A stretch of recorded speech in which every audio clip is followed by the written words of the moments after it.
The night she lost everything, Mara Ellison didn't know the universe was about to hand her a secret worth $180 million. A single mother on the edge of eviction, she stumbled upon a rusted key and a forgotten railway station, a place locals swore was cursed, where trains vanished and fortunes were buried. But what waited beneath that cracked marble floor wasn't just treasure. It was a vault sealed by war, by greed, and by guilt. This isn't a story about luck, it's about what happens when desperation opens the wrong door. The night she lost everything, the world outside Mara Ellison's window was silent, except for the soft hum of passing freight trains. Their echoes used to lull her daughter to sleep. Tonight, they sounded like ghosts, cold, distant, and uncaring. Bills were stacked like tombstones on the kitchen counter. The eviction notice, creased and coffee-stained, sat on top. One more week, 7 days until she and her daughter had nowhere to go. Mara stared at the notice until the ink blurred. She wasn't the kind of woman who cried easily. She'd learned long ago that tears didn't change landlords or fate. But tonight, something cracked. She pressed her palms to her face, not to hide the tears, but to feel something warm, something human. The heater had stopped working again, and the apartment reeked of damp plaster and hopelessness. Her phone buzzed a reminder of her overdue electricity bill. She silenced it. She'd done everything right, 2 jobs, no vacations, no luxuries, yet life had still cornered her like an animal. Her daughter, Lily, slept in the next room, clutching a now teddy bear. Mara crept to the door and looked in. The faint glow from the streetlights brushed Lily's face, so peaceful, so untouched by the storm that was swallowing their world. Mara whispered to herself, "There has to be something left. Something." She spent the next hour flipping through classified ads, desperate for any sign of work or a miracle. Most listings were scams or too far away. Then one headline stopped her, a faded, almost invisible listing at the bottom of the page. For sale, old railway depot, edge of town, abandoned, sold as is. Her pulse slowed.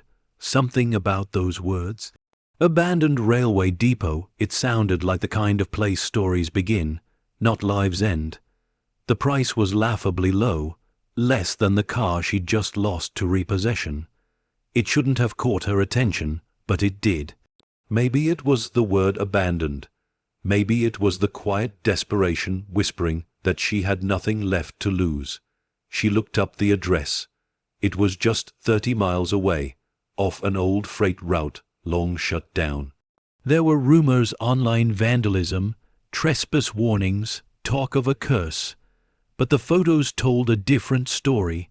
Grand archways, ironwork swallowed by ivy, shattered glass ceilings once built for beauty. It was broken, but it was hers for the taking. The next morning she sat in a cheap cafe, laptop open, her coffee untouched. She ran the numbers again and again, scribbling figures on napkins. Every column ended in red ink. Logic said no. Pride said no. But that tiny spark inside her, the one that had survived every beating life, had given her whispered yes. By the time she left the cafe, the sky was bleeding orange with dawn. She didn't tell anyone what she was doing. She didn't even tell Lily. She just signed the papers online and pressed submit. That night, the train sounds outside their window felt different. Not like ghosts anymore, like a call. 3 days later, she packed what little they had into the backseat of a borrowed truck. Her hands trembled as she turned the ignition.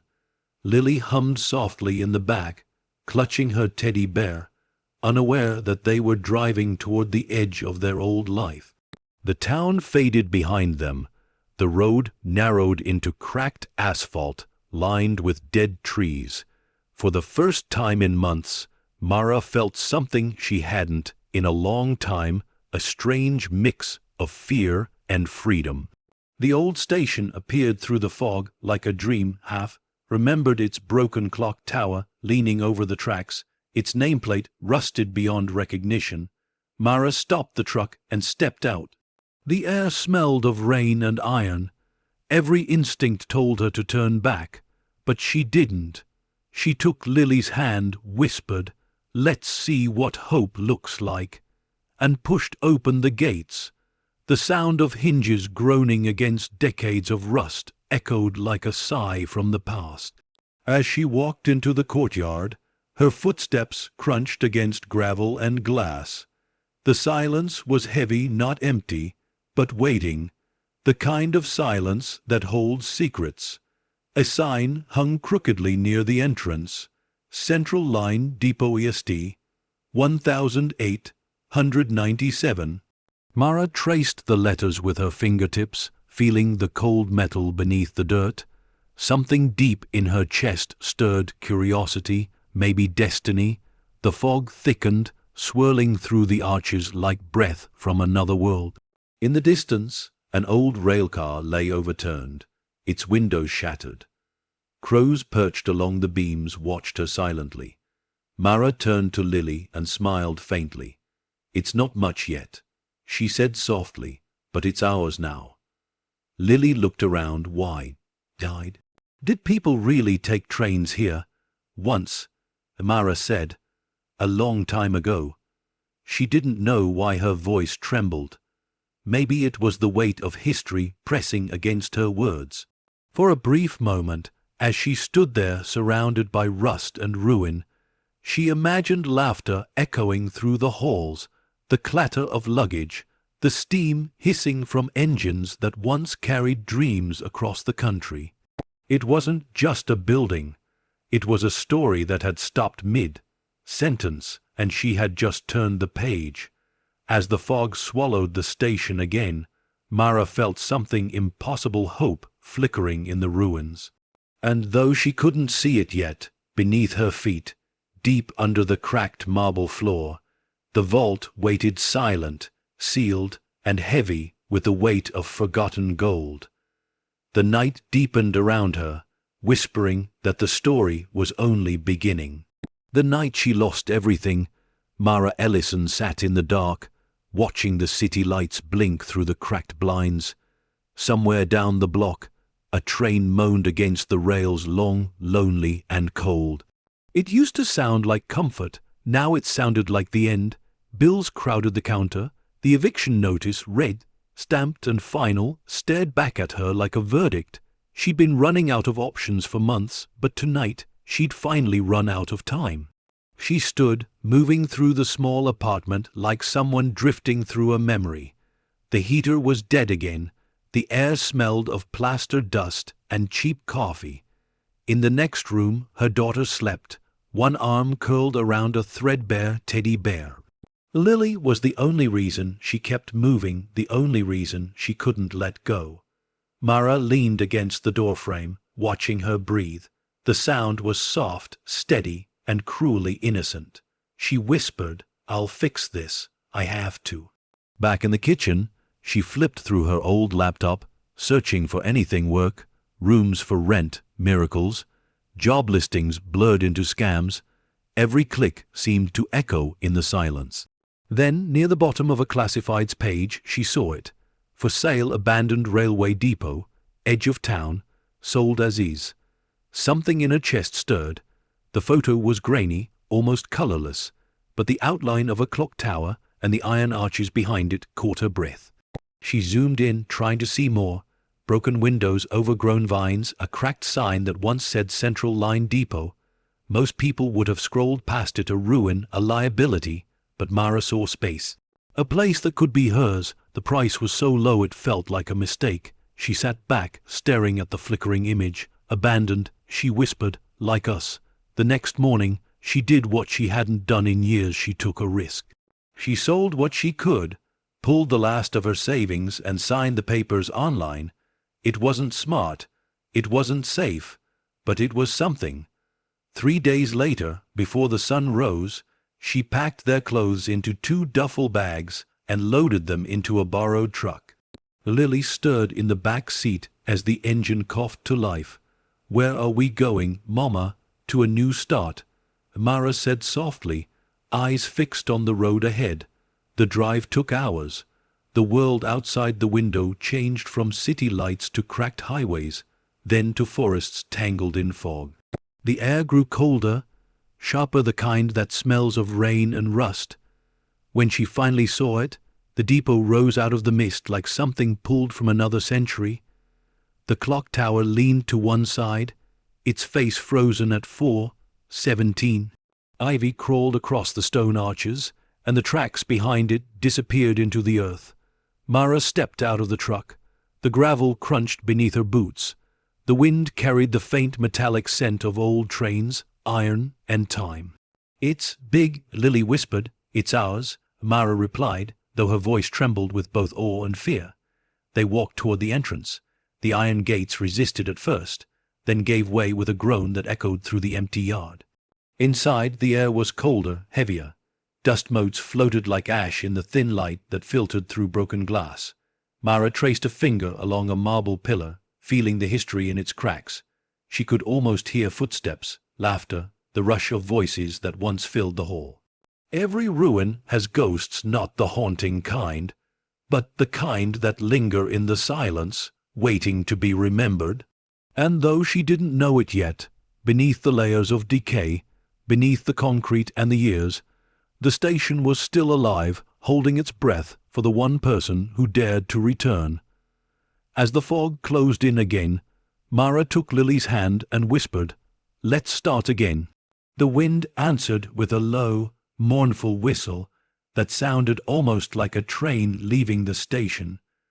Morning crept slowly across the shattered glass of the station roof, washing the shadows in pale gold. Mara stood in the main hall, breath fogging in the cold, her eyes adjusting to the scale of what she had bought.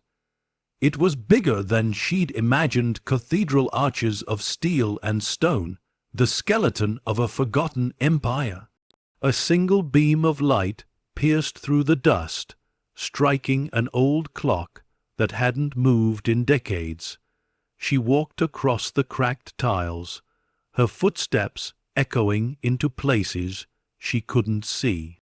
Each sound came back different, stretched, hollow, like the building was trying to remember how to breathe again. In her hand, she held the rusty key the real estate agent had mailed her.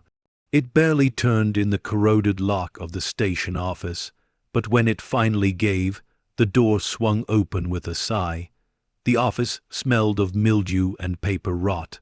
File drawers hung open, their contents turned to pulp by years of rain and neglect.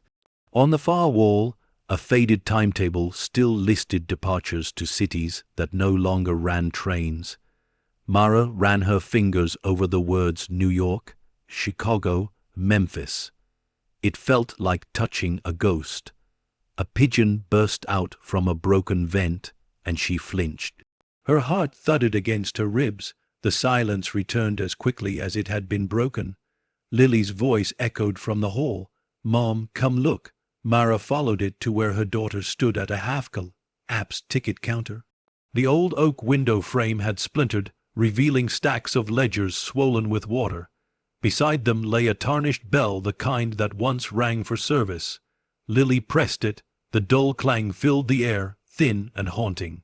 Mara smiled despite herself. "Guess it still works."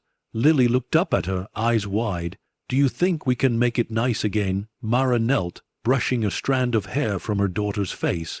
"Maybe not nice," she said softly, "but ours." They spent the afternoon exploring. In the waiting room, rows of rusted benches faced a wall of windows glazed with grime. A mural stretched across one side, faded, but still visible, a painted train bursting through clouds, its passengers reaching towards sunlight. Beneath it, graffiti scrawled in thick black paint read, "Some doors should stay closed." Mara stared at it for a long moment, an uneasy chill creeping up her spine. When the sun dipped low, she built a small fire in an old iron barrel outside. The wind howled through broken rails as she heated canned soup over the flames. Lily wrapped herself in a blanket, watching the firelight dance against the station walls. "Is it scary here?" Lily asked quietly. "A little," Mara admitted, "but sometimes scary places are just forgotten places waiting to be remembered." Lily nodded, satisfied with the answer, and rested her head on her mother's shoulder. The night deepened around them. Somewhere beyond the fog, an owl cried out long, low, and hollow. Mara looked at the empty tracks stretching into darkness and wondered how many people had left from this station, never to return. She thought about the word abandoned. It didn't just describe buildings. It described people, two people like her, left behind by time, by luck, by the world. Later, when Lily had fallen asleep beside her, Mara pulled out the old conductor's logbook she had found on the counter earlier. The leather cover was brittle, the pages yellowed. Most of the ink had faded, but near the end, a single line remained legible, Vault 9, sealed beneath the main line. She traced the words with trembling fingers. "Vault? What vault?" Her eyes flicked toward the floor, toward the cracks that lined the marble tiles of the main hall. A strange idea took root, wild, impossible, yet magnetic. She closed the book and stared into the fire, the reflection of the flames dancing in her eyes. The wind rose again, whispering through the broken arches, carrying with it a sound that almost resembled the distant clatter of a train. Mara lifted her head, heart pounding. For a second, she could have sworn she heard footsteps echoing below the floor, soft, rhythmic, mechanical. Then silence swallowed it whole. She told herself it was her imagination, just the wind, just nerves. But even as she whispered those lies to calm herself, she knew something about this place wasn't dead, it was sleeping. And something beneath her feet had just stirred. She drew Lily close, feeding the last of the wood to the fire. Her eyes stayed fixed on the floor of the grand hall, on the cracks that seemed to shift in the firelight like veins pulsing under skin.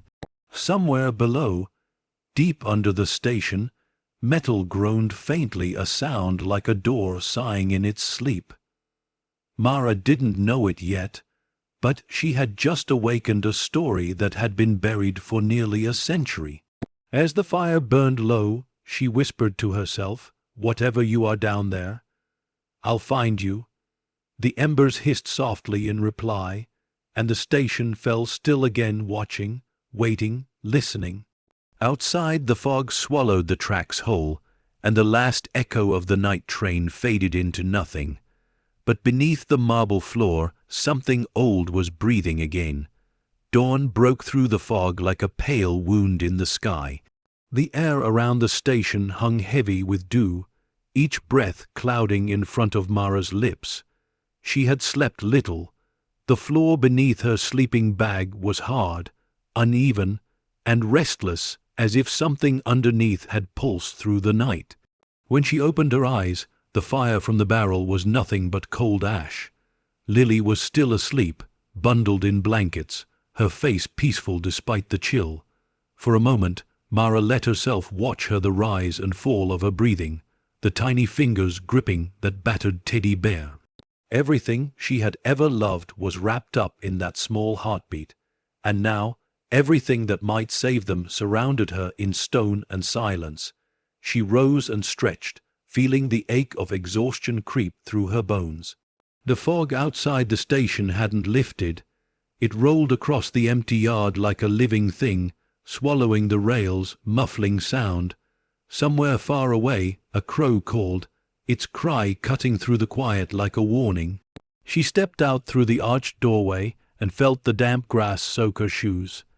The train yard sprawled beyond the station tracks, overgrown with weeds, freight cars left to rot, metal gleaming faintly beneath layers of rust. Each car bore faded markings of routes that hadn't existed for half a century. She moved slowly, tracing her fingers across the side of one car. The paint flaked away under her touch, revealing the ghost of an insignia, C.L.R. freight property of the Central Line Railway. She smiled faintly. Central Line, the name that had been stamped on the station's plaque. Whoever had built this place had built it to last, and yet everything that once moved here had stopped. A gust of wind swept through the yard, and the grass whispered like voices trying to be heard. Mara turned toward the main building. The fog drifted apart for a heartbeat, and she caught sight of the clock tower again, cracked, leaning, but still proud. Something about it filled her with determination. She wasn't here to mourn what was gone. She was here to rebuild something, maybe herself most of all. Back inside, the air was thick with dust and memory. The fire's smoke lingered in the rafters, turning the morning light into long golden ribbons that danced across the debris. She found an old broom near the ticket window and began to sweep. Each scrape of the bristles echoed down the corridor like a heartbeat. The rhythm calmed her. Sweep, breathe, sweep, begin again.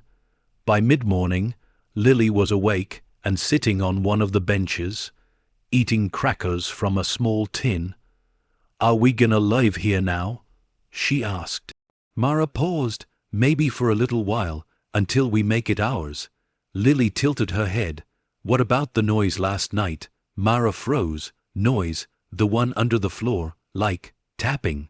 Lily tapped the bench to mimic it. Tap, tap, tap. Mara forced a smile. "Probably just pipes, sweetheart. Old buildings make strange sounds." But she knew better. There were no working pipes. When Lily went outside to play with her doll, Mara returned to the office. The old conductor's logbook lay open on the desk, right where she'd left it. She turned the brittle pages carefully. Dates from the 1940s. Names she didn't recognize. Schedules of arrivals and departures long since erased from time. Then again the words that refused to fade. Vault 9 beneath main line. She traced them with her nail, heart beating faster. A vault under the tracks. Why would a railway need that? In the corner of the page, a faint note in different handwriting read, "Sealed permanently per Directive 41B." She didn't know what 41B meant, but the word sealed stirred something dangerous in her curiosity. Outside, the sound of metal shifting echoed through the yard, the screech of something old waking up. Mara rushed to the window, but saw only fog. She stepped outside, cautious, every sense alive. The air was colder now, as if the sun had retreated. She scanned the tracks, the cars, the tower. Nothing moved. Then she saw it. A section of ground near the main line where the grass refused to grow. The soil was cracked, dry, and darkened with something that looked almost like soot. She knelt and touched it. The dirt was warm. "Impossible," she murmured. The wind picked up, carrying with it the faintest sound, not the wind, not the crows, but the low hum of iron settling deep below. For a moment the fog lifted again, and Mara could see the full length of the rails stretching into the distance, fading into nothing. It felt endless, a line between worlds. She stood there for a long while, the logbook still clutched in her hand, staring at that barren patch of ground as the first drops of rain began to fall. She didn't yet know that this was where everything began, and where the past refused to stay buried. The rain thickened, washing the dust from her hair, soaking through her jacket. She didn't move. Somewhere beneath her feet, something metallic shifted again, a deep, resonant sound like the closing of a vault door. When she finally turned back toward the station, she whispered under her breath, "Vault 9. I'll find you." And behind her in the fog, something or someone whispered back, just one word, "Mara." The voice was faint, almost carried away by the rain, but she heard it. Clear, familiar. She spun around. No one. Only the wind. Only the rails stretching into oblivion. But she would remember that whisper for the rest of her life, because the station had spoken her name first. By afternoon, the storm had settled into a low drizzle that blurred the world beyond the station's cracked windows. Mara sat at the edge of the ticket counter, the logbook open beside her, its damp pages breathing the scent of mildew and time. Each drop that struck the roof echoed like a slow, patient clock. She stared at the page again, Vault 9 beneath the main line. The words felt heavier the longer she looked at them, as if the paper itself wanted to warn her. Lily was outside, chasing the rain in her yellow coat, her laughter sharp and bright against the grey. That sound, that pure, defiant sound, pulled Mara back from the edge of her thoughts. She smiled faintly and stepped into the hall, her boots leaving prints in the dust. The ceiling above her dripped in steady rhythm, each droplet catching what little light managed to slip through the clouds. She explored the far end of the station, where the walls were still covered in peeling blue paint and rusted sconces clung like fossils. There were rooms here she hadn't entered yet, offices, storage closets, maybe even quarters for station workers. The first door she tried opened with a brittle creak, revealing shelves lined with forgotten ledgers and boxes of yellowed tickets. She ran her fingers over the spines, each marked with destinations she could barely read. One of the boxes crumbled as she lifted it, spilling its contents onto the floor. Dozens of train tickets stamped with the same date, June 17, 1946. Every one of them stamped cancelled. She frowned, kneeling to pick them up. The ink was smudged, but on the back of one she saw a faint red marking a symbol, circular, like a seal. It wasn't from the railway company. It looked official, governmental. A single letter sat in its center, B. She slipped it into her pocket. The word from the logbook echoed in her mind, Directive 41, B. The storm outside thickened, thunder rolling through the valley like a slow, moving beast. The walls seemed to tremble with each strike.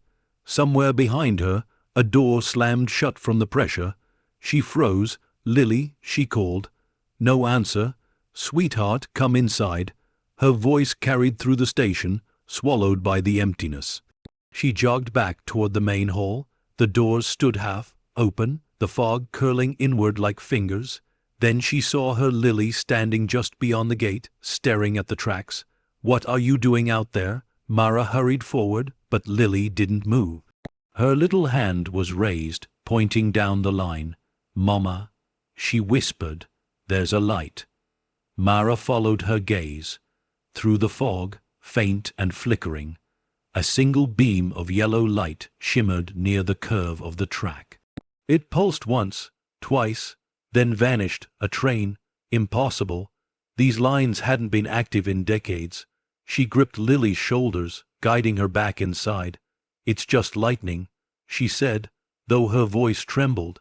Inside, the shadows grew deeper. The generator she'd hoped to find didn't exist, and the lanterns gave only enough glow to paint the edges of the dark. She closed the heavy doors and leaned against them, trying to steady her breath. Later, when Lily had fallen asleep beside the dying fire, Mara sat alone at the counter again.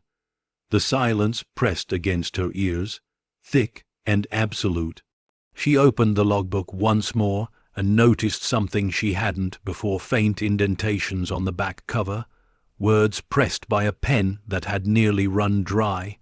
She tilted it toward the lantern until the letters revealed themselves. Vault 9 secured. No survivors. The air left her lungs. She read it again, slower, tracing the groove of each word. No survivors.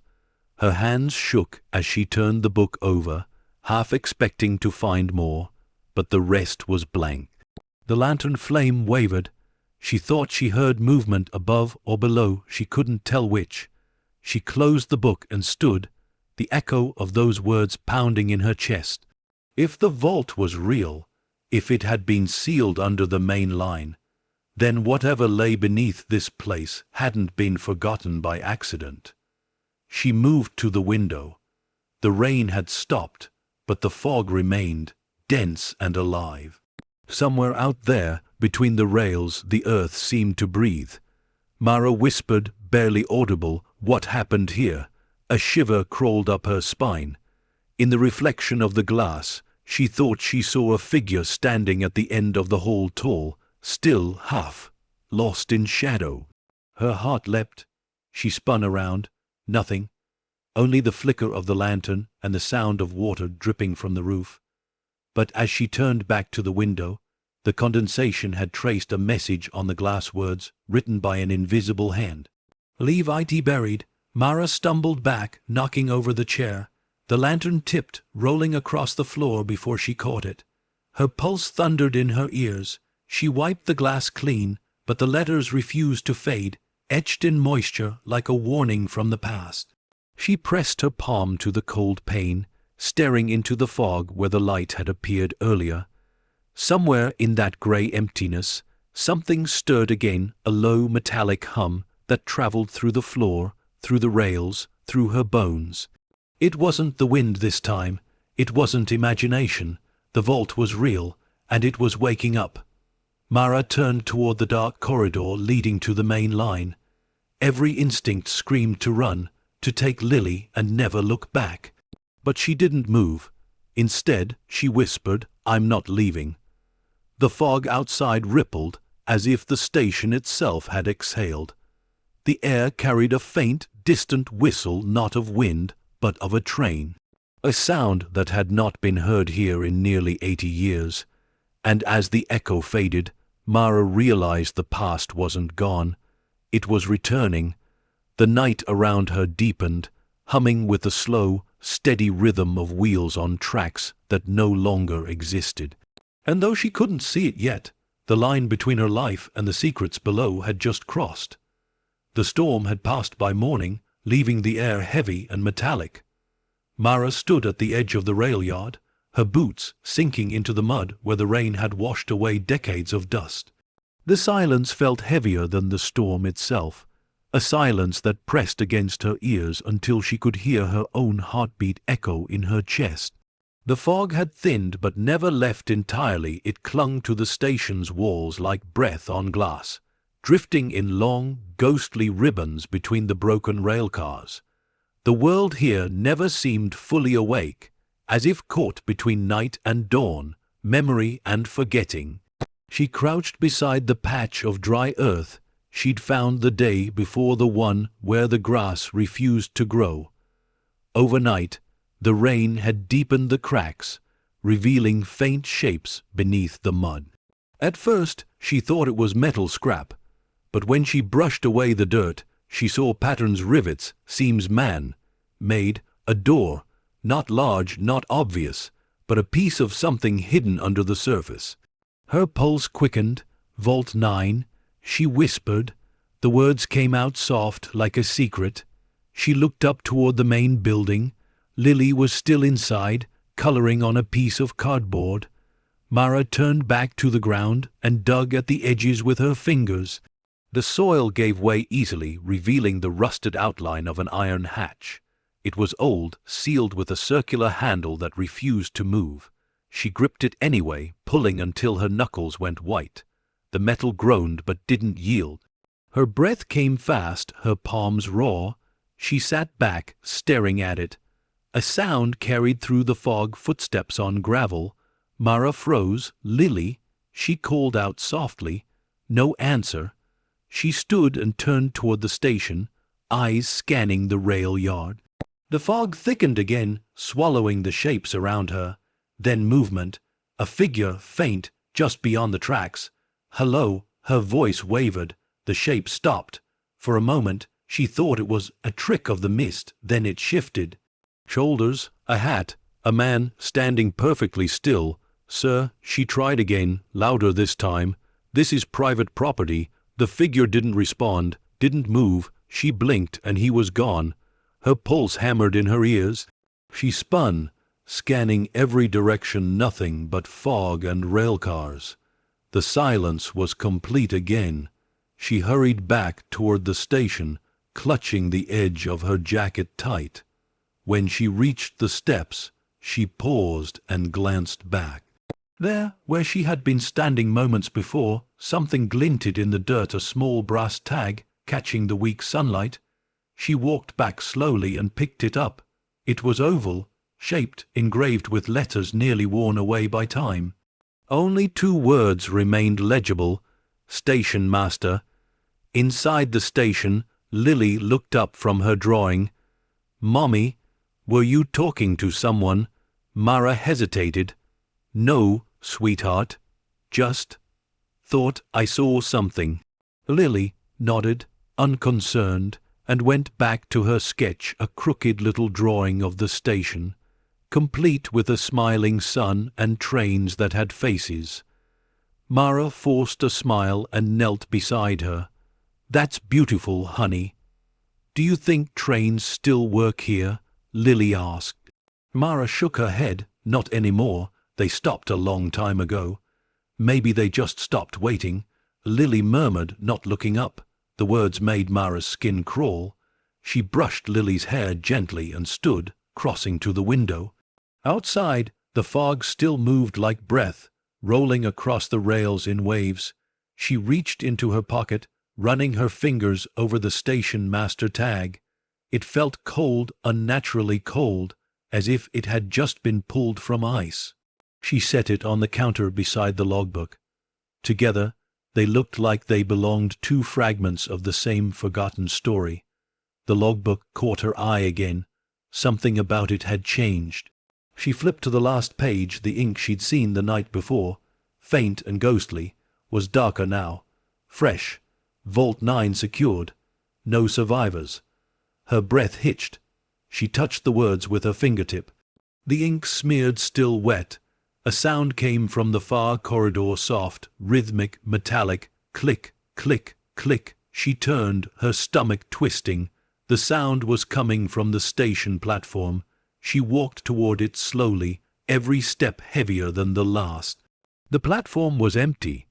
The fog rolled through the open doors in slow waves, carrying with it the smell of rust and something older, something faintly sweet, like rotting flowers. The noise stopped. Then, faintly, she heard it again, a whisper of movement below the boards, something dragging, scraping. She knelt, pressing her ear to the cold wood. The sound was clearer now, gears, chains, the echo of something mechanical turning in the dark. Mara stood up fast, her heart racing. Beneath this floor, there was still power, still movement.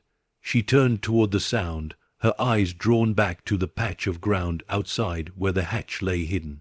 Whatever had been sealed there wasn't silent anymore. The fog shifted again, and she thought she saw the faint outline of the man, the same one she'd glimpsed before, standing just beyond the tracks, facing the station, watching.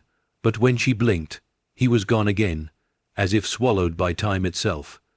A train whistle echoed in the distance, soft, low, impossible. Mara stood frozen, her breath shallow. The air inside the station seemed to pulse, lights flickering faintly as though electricity had returned for a heartbeat. And then, as suddenly as it began, it stopped. Silence. Only the echo of that phantom whistle lingered, fading into the morning air like a memory trying to return. Mara stared into the fog, her voice barely a whisper. "What are you?" The station didn't answer, but deep below her feet, the sound of gears turning continued, steady and patient, like something that had been waiting a very long time to be found. And as the last of the fog curled around her, she knew one thing with chilling certainty: the vault wasn't just under the station. It was waking up, and it already knew her name. The day bled into dusk without Mara realizing it. The fog outside thickened again, swallowing the light until the station seemed trapped between worlds, neither night nor day, neither alive nor dead. She sat on the edge of the ticket counter, staring at the brass tag lying beside the conductor's logbook. Station Master. The engraving caught what little glow remained from her lantern, flashing like a warning with every flicker of the flame. Something about it didn't feel like coincidence. She picked it up, turned it over, and saw faint initials scratched into the back. J. R.V. The letters were rough, carved by hand, desperate. She whispered the initials aloud, testing the sound. The air seemed to shift around her, colder, as if the station itself was listening. In the distance, Lily's laughter echoed faintly as she played with her doll near the platform. It was the kind of sound that usually warmed Mara's heart, but not tonight. Tonight, even laughter sounded misplaced, fragile against the silence that pressed closer with every passing minute. She walked to the platform, her footsteps echoing against the stone floor. Lily was sitting cross-legged beside one of the columns, humming softly. The doll lay in her lap, its porcelain face cracked from some long-ago fall. "Sweetheart," Mara said gently, "it's getting late. Let's go inside." Lily looked up, her expression distant, thoughtful. "Mommy, there was a man." Mara froze. "What man?" "The one with the hat," Lily said. "He was standing right there." She pointed toward the tracks. "He waved at me." Mara's throat tightened. "When did you see him?" "Just now." Lily smiled faintly. "He said trains don't stop here anymore, but sometimes they pass through anyway." Mara's breath caught. She looked toward the tracks. The fog had returned, thicker than before, curling and coiling across the ground like smoke. Her pulse pounded in her ears. She took Lily's hand. "Come on, we're going inside." Lily didn't protest. She just glanced back once more before following her mother into the main hall. The moment the doors shut, the temperature dropped sharply. The lantern flame trembled, shrinking as if afraid. Mara locked the doors, though she knew it was useless. Whatever haunted this place didn't need keys. She sat Lily down by the small camp setup they'd made near the fireplace, handed her a blanket, and said, "Stay right here, okay?" Then she turned back toward the corridor leading to the old offices. Something in her, something she couldn't explain, needed to know more. The first room she entered smelled of mold and rusted metal. Filing cabinets lined the walls, their drawers bent and jammed. She tugged one open and found old employee records, water, damaged but still legible, station staff 1944 to 1947. She flipped through the pages, scanning names until one stopped her cold. Jonathan R. Voss, station master. J.R.V. Her fingers went numb, the initials on the brass tag. She turned the page. Next to his name, someone had drawn a black line through the word active and replaced it with deceased presumed. The date, June 17, 1946. The same day every ticket she'd found had been stamped cancelled. Mara's mind raced. The trains stopped that day. The vault was sealed that day. The station master died that day. She set the folder down carefully, afraid it might crumble. "What happened here, Jonathan?" she whispered. As if in answer, a soft hum rose beneath her feet, the same metallic rhythm she'd heard before, distant yet deliberate. It pulsed like a heartbeat, traveling through the floorboards, through the walls, through her bones. She followed the sound down the hallway to where the floor tiles had cracked. Dust drifted from the ceiling as the hum deepened into a vibration. She knelt, pressed her hand to the ground and felt warmth. Then a voice, low, faint, almost human, "Leave it." Sealed. Mara stumbled back, her heart thundering. "Who's there?" The voice didn't answer. The vibration faded. The silence that followed was worse, thick, suffocating, aware. She stood there for a long moment, her breath shallow, staring at the empty corridor. The walls seemed to close in, groaning softly like an old ship in deep water. Then she saw a faint light flickering under one of the office doors at the end of the hall. Cautiously she approached. The door bore a rusted nameplate, J.R. Voss, Station Master. Her hand trembled as she reached for the handle. It resisted, then gave way with a loud, brittle snap. The office inside was preserved almost perfectly, as if time had been too afraid to touch it. A desk sat beneath the window, covered in dust but neatly arranged pens, papers, a cup still half, full of what had once been coffee, now black sludge. On the far wall, a map of the railway network stretched across the plaster, marked with dozens of red pins. But at the center of the desk lay something else, a small brass key, attached to a faded leather tag stamped Vault 9. Her pulse surged. She picked it up, the metal icy against her skin. The tag crumbled slightly at the edges. And then she noticed the photograph beneath it, a sepia portrait of 3 men in railway uniforms. One of them she recognized instantly, the man in the hat, standing by the tracks. The same face Lily had described. Jonathan R. Voss. She whispered the name aloud. The room seemed to respond. The temperature dropped again, her breath fogging in front of her lips. Papers fluttered on the desk, though there was no wind. The key in her hand trembled faintly, as if pulled by some unseen force. Behind her, the door creaked open wider, though she hadn't touched it. From the hallway came the faint echo of footsteps, slow, deliberate, impossibly steady. Mara's grip tightened on the key. Her body screamed to run, but her mind whispered something else, that she was closer than ever to the truth. The footsteps stopped outside the door. Silence. Then a soft, almost kind voice, distant, but clear. "You shouldn't have come here." Her breath caught. She turned, but the hallway was empty. Only the fog lingered there, curling just beyond the threshold. She backed into the office, clutching the key to her chest. The whisper returned, softer this time, almost pleading. "Seal it again, before it's too late," and then it was gone.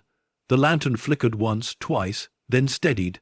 Mara stood alone, shaking, her fingers wrapped around the key. The only sound was the faint hum beneath the floor, rhythmic, patient, ancient. She looked down at the tag again. Vault 9. Her reflection in the glass of the photograph wavered beside the station master's, as if 2 stories had just crossed paths, one living, one long buried. She exhaled slowly, whispering into the stillness, "I'm not sealing anything." Outside, the fog thickened until it pressed against the windows like a living thing. The sound of distant wheels on forgotten rails began to rise again, slow, steady, coming closer. And in the depths below, the vault stirred, answering her defiance with a sound that was not thunder, but awakening. The night felt endless. The fog had refused to lift, clinging to the windows like a shroud. Every corner of the station seemed to breathe, walls sighing, beams creaking, floors whispering beneath the weight of time. Sleep wouldn't come. Mara sat by the dying fire, the small brass key still clenched in her hand, its teeth biting into her palm. She couldn't stop thinking about the voice, calm, broken, almost pleading. Seal it again. What did it mean? What was she supposed to seal? The vault, the truth, or herself? The wind howled through the gaps in the broken glass roof, carrying with it the faint metallic smell of rain, soaked iron. Somewhere far away, thunder rolled like distant machinery.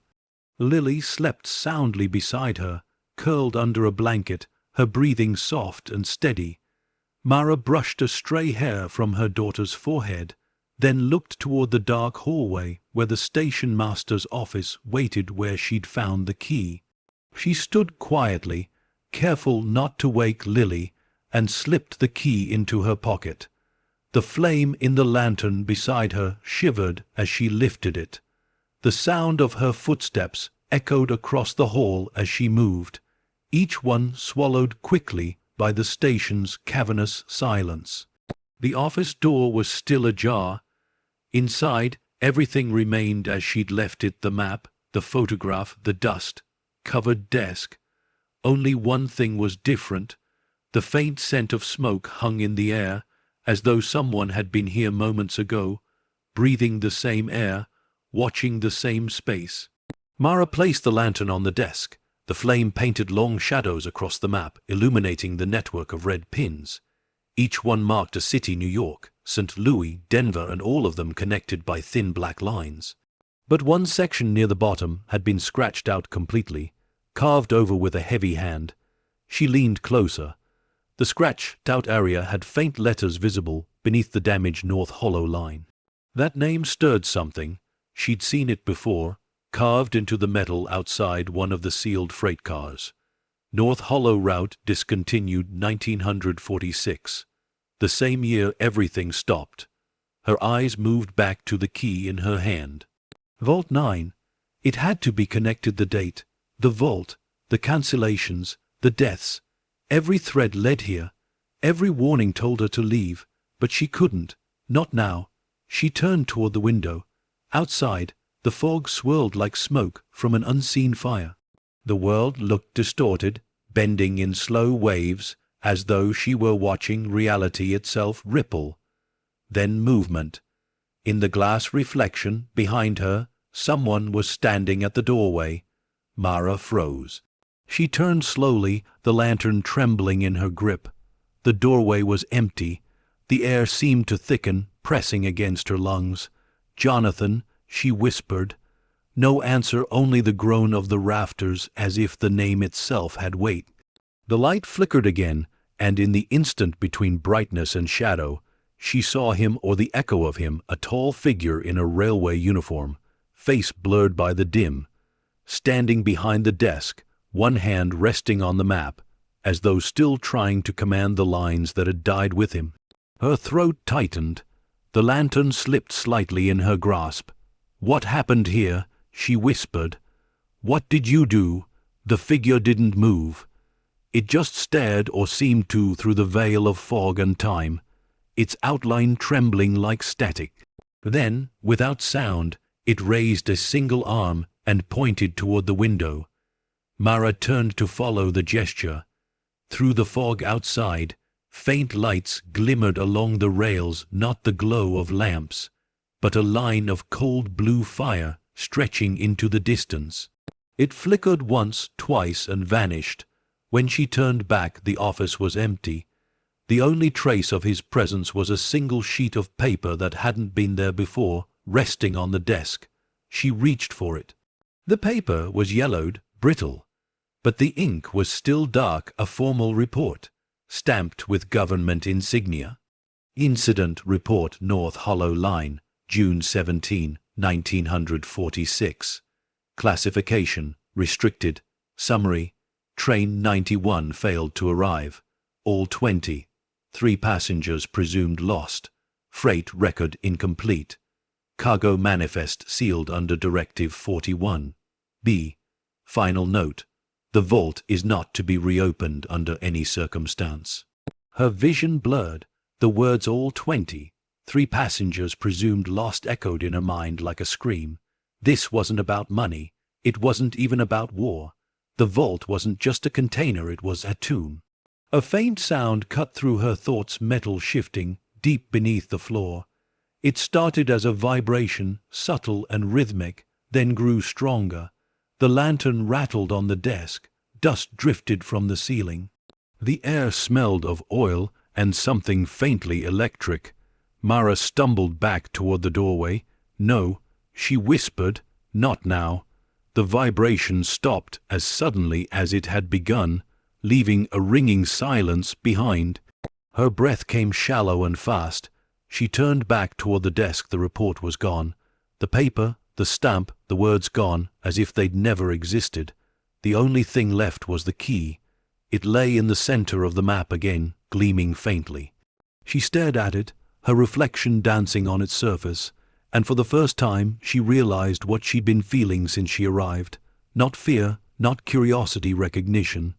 This place was calling her, not as an intruder, but as if she belonged here, as if her life had always been meant to intersect with its silence. She gripped the key tightly and whispered, "You can't stay buried forever."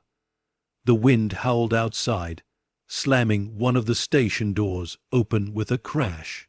The lantern flickered violently, nearly going out. From the darkness beyond the hall, Lily's voice echoed faintly, soft, frightened. "Mom, there's someone in the main room." Mara froze. Her fingers tightened around the key. The vault might still be sealed, but the ghosts it held were already walking. Mara ran from the office. the brass key clenched so tight it cut into her skin. The echo of Lily's voice still hung in the air, thin and trembling. The lantern's flame danced wildly as she moved through the corridor, its light breaking against the walls in uneven flashes, flicker, shadow, flicker again. Each breath scraped her throat. The main hall yawned before her like the belly of a shipwreck. The fire had gone out, leaving only the faint orange glow of dying embers. She swept the lantern around the room. Lily. A small sound answered the faint creak of wood from somewhere near the benches. Mara moved slowly, her steps muffled by ash and dust. The beam of light passed over the shattered ticket counter, across the mural of the painted train, and finally to a corner near the far wall. Lily sat there, knees pulled to her chest, clutching her doll. Mara rushed to her, kneeling. "Sweetheart, what's wrong? Did you see someone?" Lily didn't speak at first. Her eyes were wide, locked on the empty doorway leading to the platform. He was standing there, she whispered. "Who? The man with the hat?" He was looking inside. "But, Mama." Her voice broke. He didn't have a face. Mara felt the blood drain from her hands. She wrapped her arms around her daughter. "It's okay. You're safe. Do you hear me? You're safe." But her own heart betrayed her, pounding, uncertain. She rose, carrying Lily to the center of the hall. The silence was unbearable. No wind, no rain. Only that deep, low hum beneath the floor, faint but constant, like something breathing in the dark. She looked down at the cracks in the marble again. They seemed deeper now, as if the building itself were splitting open, revealing the veins of what lay beneath. Lily stirred in her arms. "Mama, do you hear it?" Mara hesitated. "Hear what?" "The train." A sound came then so soft she thought it was her imagination. The rhythmic clatter of wheels turning, distant yet distinct. It rolled through the silence like thunder from another world. Her breath hitched. "It's not real," she whispered. "It can't be." But the sound grew louder, closer. The lantern shook in her hand, the flame stretching thin. Light rippled across the walls as the noise became deafening, the shriek of metal on metal, the rush of wind, the echo of 1,000 footsteps that weren't there. Then stillness. Mara stood frozen in the silence that followed. The air felt charged, vibrating with the memory of what had just passed. Lily clung to her side, face buried against her coat. Slowly, Mara lifted the lantern toward the glass doors that opened to the platform. The fog outside had turned an eerie shade of silver, glowing faintly, pulsing in rhythm with her heartbeat. She stepped closer, every instinct screaming to turn back. But something beyond the glass called to her, not in words, but in feeling. A pull, a promise. When she reached the doors, she saw it. Faint tracks in the condensation on the platform floor, footprints, small and wet, leading from the tracks to the very door she stood before. But no one else was there. The prints shimmered faintly, as if the air around them was still alive with heat. Mara's pulse quickened. She pushed the doors open. The fog wrapped around her like cold hands. She stepped outside, her boots tapping against the stone platform. The air smelled of iron and rain, but beneath it was something else, something faintly sweet. The same scent she'd caught in the station master's office. She followed the footprints. They led to the edge of the platform and stopped, right before the first rail. She lifted the lantern, peering into the fog. The tracks stretched into infinity, vanishing into the grey. "Jonathan," she whispered, the name like a prayer, and then, far down the line, light flickered. At first it was faint, a pinprick. Then it grew, pulsing brighter and brighter, until the fog itself seemed to ignite. A beam of golden light swept across the yard, cutting through decades of decay. The sound returned, the screech of wheels, the hiss of brakes, the ghostly rhythm of an engine long dead. Mara's breath came in shallow bursts. She gripped the brass key so hard it hurt. The train emerged from the fog, or rather its shadow, a transparent, luminous outline of an old locomotive. Eve slid silently along the rusted tracks. Light poured from its windows, not warm light, but pale, cold illumination that shimmered like the reflection of water. Figures moved inside, silhouettes frozen in mid-motion, passengers staring blankly out into the dark. Mara stepped back, unable to look away. The ghost train stopped at the platform with a soundless screech. Steam that wasn't steam drifted across her feet. A door slid open. Through the haze, a man stepped out, tall, wearing a dark coat and a railway cap. The station master, his outline flickered like an old film reel. "Mara Ellison," he said softly, his voice echoing from everywhere and nowhere at once. Her throat tightened. "How do you know my name? You came to finish what they started." "I don't understand," she whispered. He tilted his head, the motion slow, deliberate. "The vault was sealed for mercy, not for greed. Open it, and you open their screams." Mara took a step back. "Who are you?" But she already knew. The eyes, or where the eyes should have been, glowed faintly beneath the shadow of his cap. Jonathan R. Voss. The air around her pulsed once more, the train beginning to fade. His voice followed, cold as wind through iron. "Seal it again, or lose her." Her hand trembled as the ghost train dissolved into fog. The light vanished, the hum quieted. The world fell silent again. Mara collapsed to her knees, gasping for air, the brass key burning cold in her fist. She turned to look behind her. Lily stood in the doorway, eyes wide, face pale as moonlight. "Mama," she whispered. Why was he crying? Mara stared at her, every word frozen in her throat. "Who, the man in the hat?" Lily said softly. "He was standing next to you. He said he was sorry." The lantern flickered once more, the flame bending sideways as if pushed by a breath that wasn't there. Mara's eyes filled with tears, fear and grief tangled together. "It's okay, baby," she whispered, holding her daughter close. "It's over." But deep inside, she knew it wasn't over. The key still burned in her hand. The vault below them was still alive, still waiting. And for the first time since she'd arrived, Mara realized the station master hadn't been warning her away from danger. He'd been warning her from what was coming next, from what she was destined to uncover. The next morning rose in silence, no birds, no wind, no movement. The fog hadn't cleared, but thickened, pressing close against the cracked glass windows like a living thing. The station no longer felt abandoned, it felt occupied. Mara sat by the cold ashes of the fire, the brass key glinting faintly in her palm. Sleep had refused to come.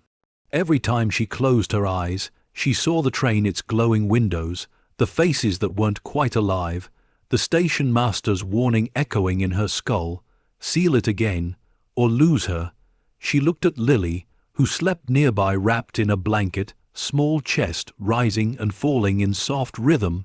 There was a smudge of ash on her cheek, her hair tangled and wild. For a moment, Mara wished she could pretend that none of this was real, that she hadn't seen the ghost train, hadn't heard a dead man speak her name, hadn't felt the ground tremble beneath her feet like something stirring in its sleep. But when she opened her hand, the key was still there, solid, cold, real. She stood and crossed the hall to the window. The fog was so dense it looked like smoke. Every now and then, shapes moved within it, too slow for people, too tall for animals. She pressed her fingers against the glass. The chill bit deep. From somewhere under the floor, the faint hum began again. It had become almost constant, now low and steady, like the rhythm of a heart too large to belong to anything human. She could feel it through her shoes, through the soles of her feet, through her bones. She turned as Lily stirred awake. "Morning, sweetheart," Mara whispered, trying to sound calm. Lily rubbed her eyes. "Is the man gone?" Mara hesitated. "Yes," she lied softly. "He's gone." Lily seemed to accept that. She reached for her doll, tracing the crack across its porcelain face. "He said something," she murmured. Mara froze. What did he say? That the train's still waiting, and that the door was never locked, just forgotten. A chill shot through her. She knelt, brushing Lily's hair back gently. What else did he tell you? Lily shrugged. That you already have the key. Mara's hand closed around it instinctively. He's wrong, she whispered, more to herself than to Lily. He's wrong. But deep down she wasn't sure. Later, when Lily sat drawing quietly by the wall, Mara returned to the station master's office. The fog seemed thicker here, clinging to the edges of the doorway, refusing to let go. The lantern's glow caught the edges of the map again, but now some of the pins were gone. The red dots that had marked the old routes had fallen or vanished. Only one remained, a pin near the bottom of the chart, right over the words Vault 9 North Hollow Line. She leaned closer, her reflection flickering in the glass frame that covered part of the map. For a split second she saw something that wasn't her, a man standing behind her shoulder, eyes hollow, mouth moving without sound. The lantern sputtered, the reflection blinked out. She turned. The room was empty. Her pulse wouldn't slow. She backed toward the desk, her hand brushing something beneath a stack of old paperwork. It was a small metal box, half buried under dust. She pulled it out, coughed as the air filled with the scent of rust and paper. Inside were old photographs, faded black, and white images of men in railway uniforms, standing beside trains heavy with freight. Most were smiling, proud, but one photo caught her breath. It showed the same platform she stood on now, but not ruined, pristine, bustling with passengers. And in the center of the image stood the station master, Jonathan R. Voss, holding a clipboard and staring directly at the camera. Only, his eyes were wrong. They weren't focused on the lens. They were fixed slightly downward, toward a point just off frame, as if he were watching something buried. On the back of the photo, someone had scrawled a single line: "The cargo was not what they told us." Mara's stomach twisted. The hum beneath the floor grew louder, a tremor rippling through the boards. The lantern flickered, and a fine line of dust drifted from the ceiling. She stepped out into the main hall, clutching the photograph and the key. The sound was rising, mechanical now, like chains being pulled, like gears grinding to life after years of silence. The station shook once, hard enough to make the glass rattle. Lily cried out, covering her ears. Mara ran to her, wrapping her in her arms. "It's okay. It's just—" She stopped. She couldn't lie anymore. It wasn't okay. The ground beneath them shuddered again, and from somewhere deep below came the sound of metal shifting, a heavy, dragging rumble that grew into a roar. Mara's breath hitched. Its opening. A sharp crack echoed from the direction of the platform. They turned and saw it. One of the marble tiles near the tracks had split clean down the middle, steam rising from the fissure like breath from a hidden mouth. Lily whispered, "Mama." Mara grabbed her hand. "Stay close to me. Don't move." The rumbling stopped. Silence fell, so thick it seemed to crush the air out of the room. Then, from the darkness below, came a single metallic click, the sound of a lock unfastening after too long. Mara's skin prickled. The brass key in her hand grew colder, almost painfully cold. She looked down. The metal glowed faintly, pulsing in rhythm with the hum. She turned toward the cracked floor, heart racing. The vault wasn't just beneath the station. It was beneath her, and it wasn't waiting for her to find it anymore. It was calling her by name. The lantern's flame stretched sideways, as if pulled by a breath from below. The air thickened, carrying the faint scent of oil, iron, and something else, something human. Lily's voice trembled. "Mama, I hear them." Mara knelt beside her. "Hear who?" "The people," Lily whispered. "They're under the floor." The ground shuddered again, dust raining from the ceiling, the floorboards groaning like bones under pressure. Mara held her daughter tight, whispering through clenched teeth, "Whatever you are down there, stay buried." But the vault didn't listen. The sound that rose next was not a hum, but a moan, long, deep, and echoing through every inch of the station, and in that sound was something unmistakable, not rage, not hunger, grief. Mara's eyes filled with tears as she felt it pass through her, through Lily, through the walls themselves, the mourning of voices long forgotten, finally waking from their silence. And as the last echo faded, the key pulsed one final time. The vault had heard her, and it wanted to be opened. The ground didn't move again, but the air inside the station never settled. It hummed a low, aching sound that seemed to pulse in time with Mara's heartbeat. Each breath she drew came heavy, thick with dust and fear. The silence afterward was worse, stretching long and deep until it felt alive. She held Lily close, listening for the next vibration. None came. Only that faint metallic aftertaste in the air remained, as if the vault's breath still lingered in the cracks of the floor. Lily stirred in her arms. It stopped. She whispered, "For now," Mara said quietly.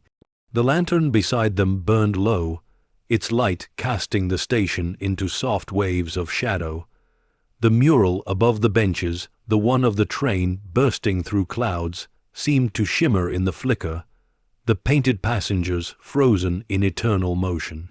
Mara looked away. She had to know what was down there. Whatever had happened in 1946, whatever the station master had sealed, she couldn't keep pretending it would stay buried. The vault was waking, and it wanted her. When Lily finally drifted to sleep, Mara rose and went to the corner where the marble had cracked. The air above it was warmer, faintly vibrating. She crouched down and brushed away the dust. The thin fissure glowed just barely like embers breathing beneath stone. She took the key from her pocket. It gleamed faintly in the dim light, alive with a pulse that wasn't hers. Her hands trembled as she fit it against the crack, not to open, but to listen. The metal hummed softly in her palm, resonating with the sound below. And then she heard it faint but clear, voices, dozens of them, layered together like a choir buried under centuries, not words, just the rhythm of sorrow. She jerked back, dropping the key. It clattered against the stone, the sound echoing through the hall. The fog outside thickened again, pressing against the windows until the glass shivered. The station doors groaned softly once, twice as if pushed by hands unseen. Mara picked up the key, heart pounding. She turned toward the shadows near the ticket counter, sensing movement. A figure stood there, not the station master this time, smaller, frailer, dressed in a woman's uniform, an old rail clerk's coat, the hem tattered and blackened. Her face was soft and pale, her eyes empty. She looked at Mara with something between grief and recognition. "You shouldn't have stayed," the woman said. Her voice carried the sound of dust falling, of pages turning. Mara froze. "Who are you?" The woman tilted her head. "We were the last ones. We tried to keep it quiet, but they wouldn't let us leave." "Who wouldn't?" "The men from the train," she said softly. "The ones who brought the gold." The words struck like a spark in dry grass. Mara's mind raced back to the papers, the reports, the photographs. Freight record incomplete. Cargo manifest sealed. The clerk stepped closer, her form flickering like a candle's shadow. "They said it was for safekeeping, said it would rebuild what the war had taken, but when we opened the crates," her voice broke, "it wasn't gold anymore." Mara's throat went dry. "What do you mean, they lied?" the woman whispered. "They brought death here and sealed it in the dark. We buried it under the name of mercy." The lantern flickered violently, throwing her face into sharp relief, and for a split second Mara saw it. The burns, the hollowed skin, the horror frozen into her features. The clerk stepped back toward the fog, her outline dissolving into mist. "Don't open it, Mara Ellison," she said. "He'll come for you now. He knows you have the key." "Who will?" Mara demanded, voice trembling. But the woman was gone. Only her voice lingered, carried by the draft, the man who never left the train. The lantern guttered out, darkness swallowed the hall. Mara's breath hitched. She turned toward the fire barrel, fumbling for matches. Her fingers brushed metal, instead a small object lying beside the cracked floor. It wasn't the key. It was a pocket watch, engraved with initials, J.R.V., the station master's. She flipped it open. Inside, a tiny photograph, the same man, younger, smiling beside a woman and a little girl. The second hand of the watch was still ticking. A chill ran through her. She looked up, and there, on the far side of the hall, stood the station master. No longer flickering, no longer translucent, solid, whole. His eyes were dark now, not glowing but endless, hollow with regret. He stepped forward, the sound of his boots echoing across the marble. "You found it," he said quietly. Mara's voice faltered. "What's in the vault?" He stopped a few feet away, his expression heavy with sorrow. "The cost of salvation." "What did you seal down there?" He looked toward the floor, the faint light from the cracks reflecting in his eyes. "We thought we could hide it, the money, the proof, the screams, but you can't bury greed. It breathes through the earth." Mara took a step forward. "Then tell me how to stop it." The station master's face twisted, part pain, part anger. "You don't stop it," he said. "You join it." He reached out, and for an instant his hand brushed hers. It was freezing cold, colder than death. Images flooded her mind. The train, packed not with gold, but with bodies, the vault door slamming shut, the station master locking it from the inside, sealing himself with the dead. Mara gasped and stumbled back, dropping the pocket watch. It shattered, gears spilling across the floor. When she looked up again, he was gone. Only the echo of his final words remained, whispering through the station like steam from a dying engine. "The vault is open now. Run before it remembers your name." Behind her, Lily stirred, murmuring in her sleep, and from deep below, the hum changed. It wasn't a heartbeat anymore. It was footsteps, many of them, coming up. The sun never broke through the fog that morning. It was there somewhere beyond the clouds, but its light couldn't touch the station. The air felt heavy, metallic, a strange quiet that made even Lily's breathing sound too loud.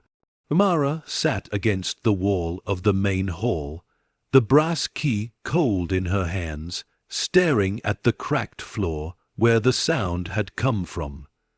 The faint vibration she'd felt through the night had vanished, leaving behind only silence, the kind that makes you doubt your own heartbeat. She hadn't slept. Every time her eyes closed, she saw him, Jonathan R. Voss, reaching through the fog, whispering words she couldn't forget. The vault is open now. The fire had burned out completely, and the chill crept through the walls like water through stone. Lily stirred beneath her blanket, eyes blinking open, her small voice breaking the stillness. "Is it morning?" Mara managed a soft smile. "I think so." Lily sat up, hugging her doll. "I heard people talking again," she said. But they weren't angry this time. Mara felt her stomach tighten. What did they say? They said they were waiting for the light. The words hit her like a blow, waiting for the light. Mara stood and looked toward the broken glass ceiling. A weak beam of dawn pressed through, pale and sickly, spilling across the mural of the painted train. The color seemed different now, the clouds darker, the steam more violent, as if the painting itself was changing. She turned toward the office corridor. The station master's door was open again. It shouldn't have been. She'd closed it. She remembered closing it. Her pulse quickened. She stepped forward cautiously, one hand gripping the key, the other guiding Lily behind her. The hallway smelled of damp stone and something faintly sweet, the same scent she'd noticed before, like wilted flowers. "Stay here," she told Lily softly. "Don't move until I come back." Lily nodded, clutching her doll tight, her eyes wide but brave. Mara crossed the corridor, her boots echoing in the silence. The door to the office creaked as she pushed it wider. Inside, the air was colder, thick with that strange, humming quiet. The map still hung on the wall, but something new had appeared on the desk, a sealed envelope, yellowed and brittle, marked with the words "To the one who opens it." Her name wasn't written on it, but somehow she knew it was meant for her.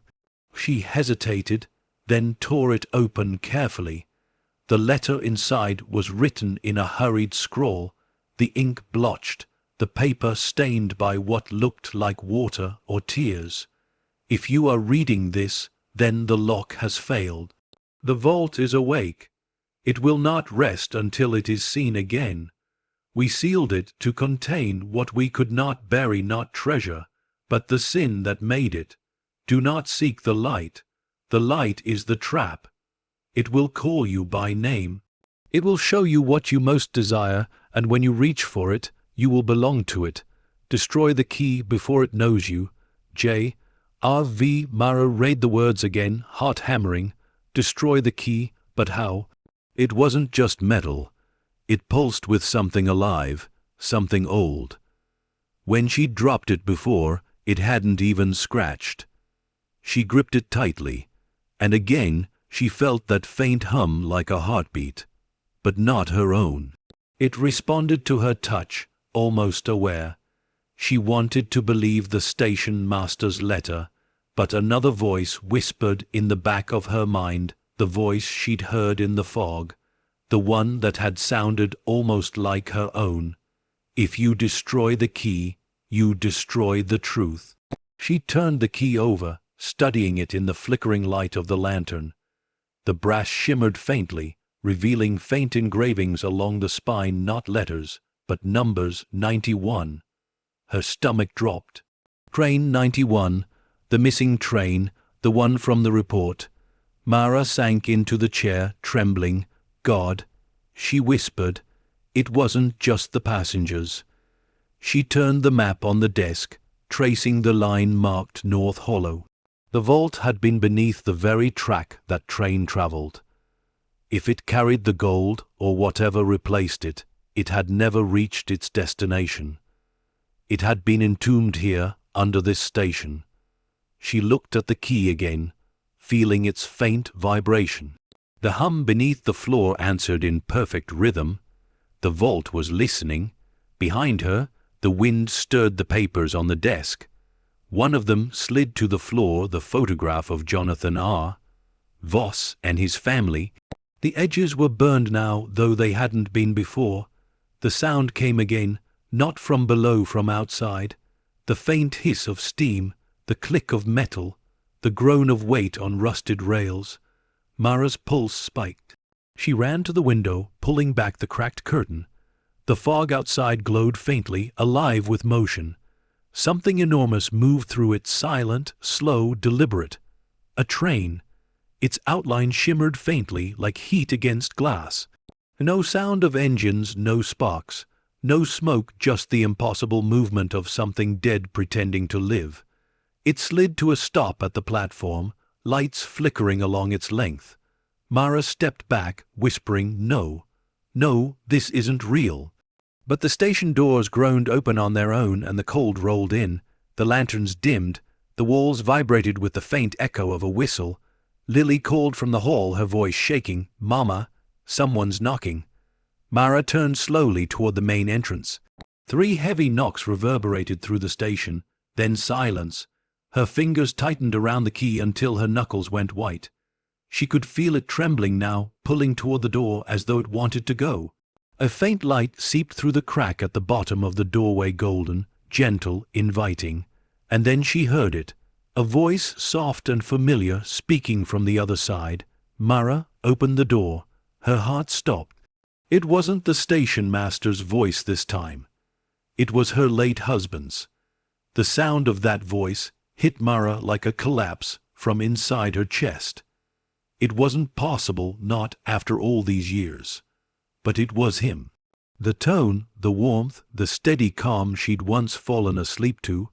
Every note of his voice carried the weight of something she'd buried along with her hope. "Mara," the voice said again, softer this time. "It's me, please, open the door." Her breath trembled, she wanted to believe it.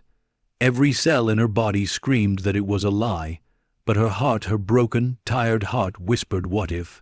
Lily stirred from the blanket pile, rubbing her eyes. "Mama, who's talking?" Mara turned sharply. "Stay here, don't move, no matter what happens."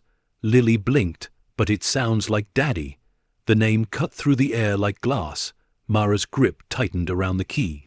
It pulsed once, twice the same rhythm as the knocking before. She glanced down at it. The brass glowed faintly, as if alive. The voice came again, closer now, just beyond the thick oak doors. "Mara, you don't have to be afraid anymore. You can come with us." The words slid through her like ice. She stepped closer to the door, the fog pressing against the glass panes, turning the world outside into a blur of grey and light. The smell of rain and rust filled her lungs. Her husband, Ethan, had been gone for 6 years. A car crash, a stretch of highway, a call in the middle of the night. She'd buried him in the earth, but she'd never buried the sound of his voice. Now it was standing right outside her door. "Ethan," she whispered, her voice breaking. "I'm here." The voice replied, gentle, familiar. "You've done enough, Mara. You can rest now." Her hand reached toward the door handle before she even realized it. The metal was cold, slick with condensation. Behind her, Lily's small voice quivered. "Mama, don't. Please don't." Mara froze. She looked back at her daughter, wide, terrified eyes watching her from the glow of the dying firelight. Something in that gaze pulled her back from the edge. She drew her hand away. The voice changed, softer, darker. "You don't trust me." Mara swallowed hard. "You're not him." The light outside flared, flooding through the cracks, painting the floor in trembling gold. The door shuddered, and the voice deepened, distorted, layered, as if a dozen voices spoke at once. "He's waiting below." Mara stepped back, clutching the key against her chest. "Stay away from my daughter." The door rattled once, twice, then stilled. The golden light faded, replaced by the grey of the fog once more. The silence that followed was worse than the noise. Lily whimpered softly, "Mama, I'm scared."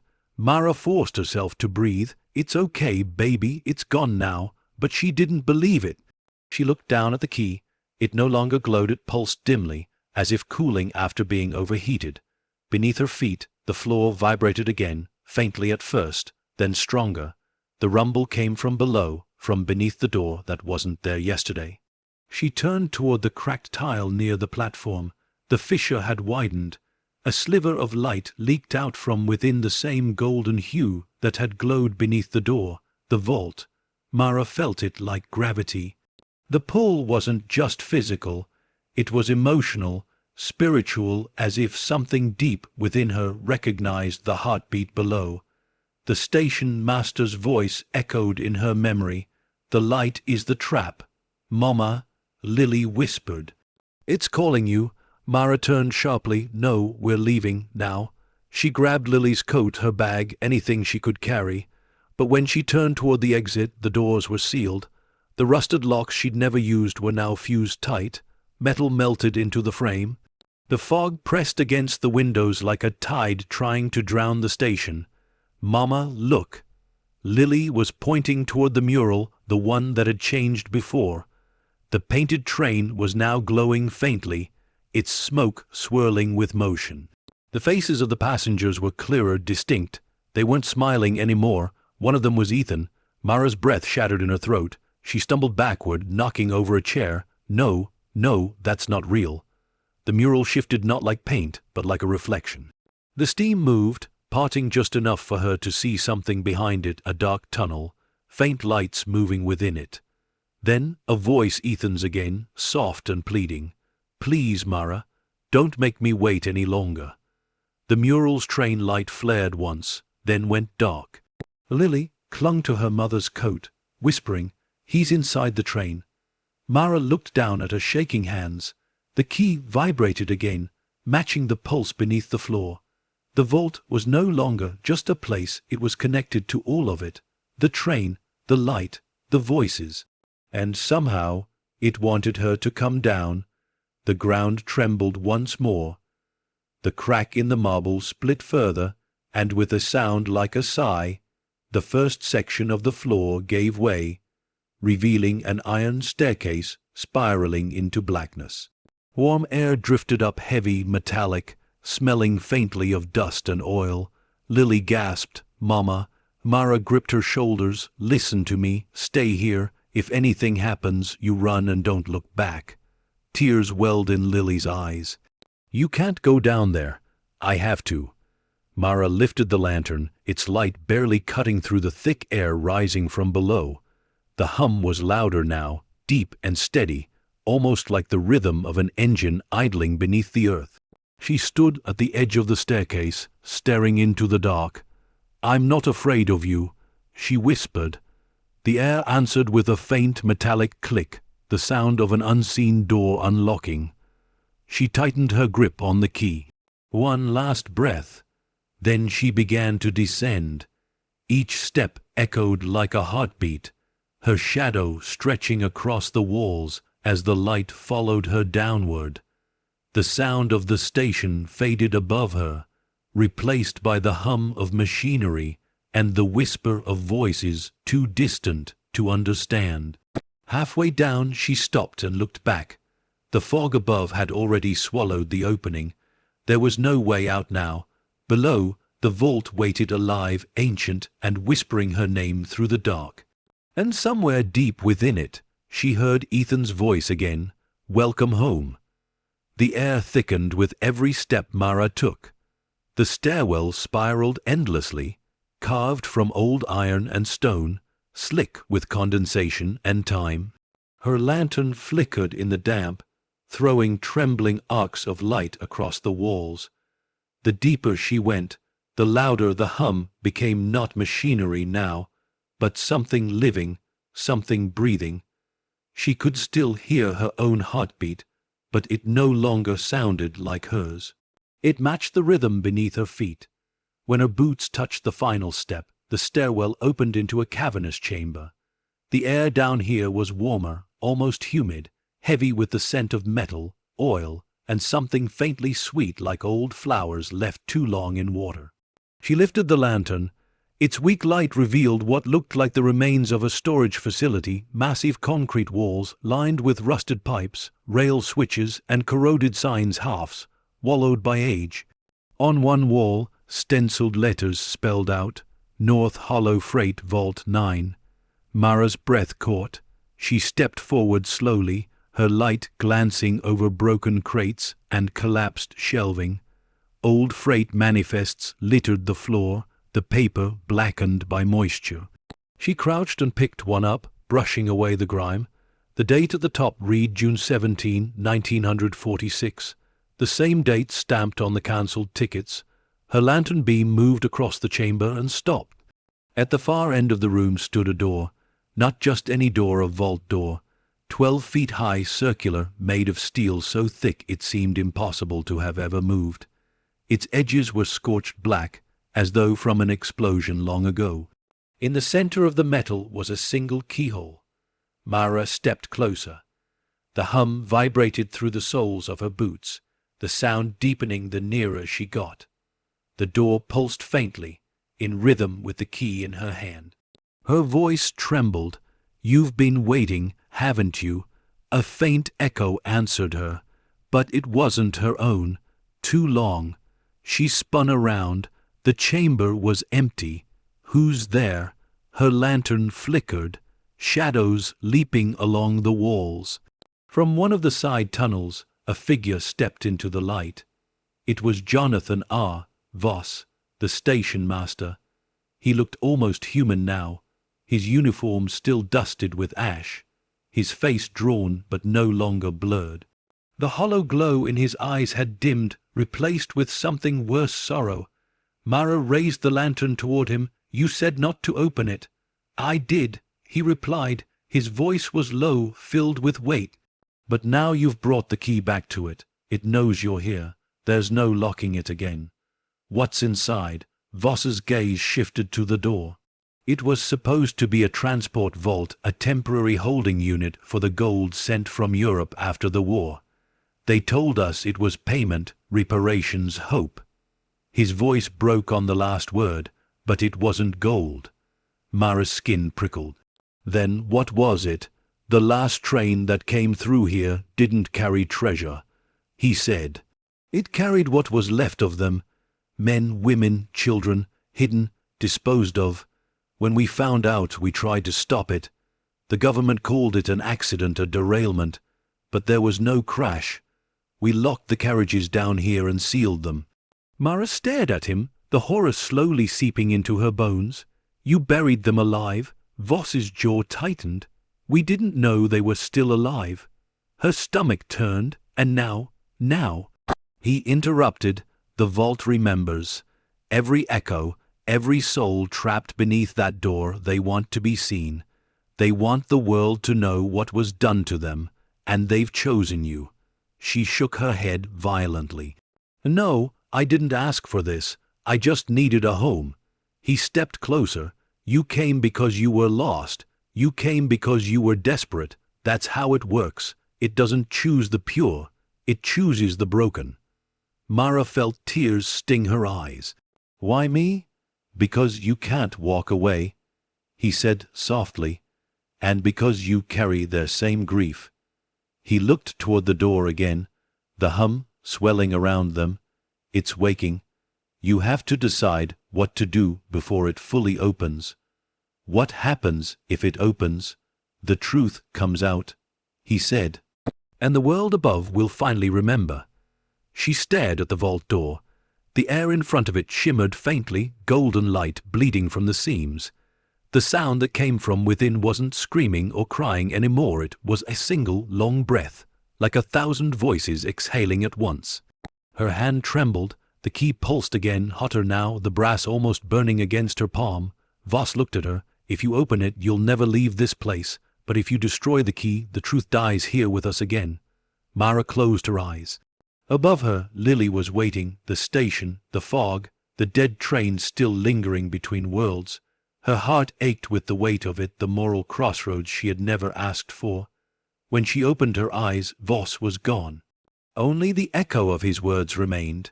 One choice frees them, the other saves you.